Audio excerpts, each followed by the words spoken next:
Hi, today I'm ready for POCO X5 and I'll show you how to activate Quick Launch on this device. So if you wanna use the power key button to use, for example, the camera application, by double press the power key, we should first open the settings and then scroll all the way down to the special features. To the additional settings, then click to gesture shortcuts and you'll see here launch camera or turn on torch.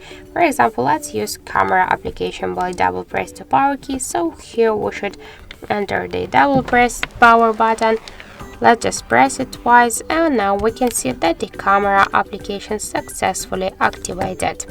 So thank you for watching, and if you find this video helpful, don't forget to leave a like, comment and to subscribe our channel.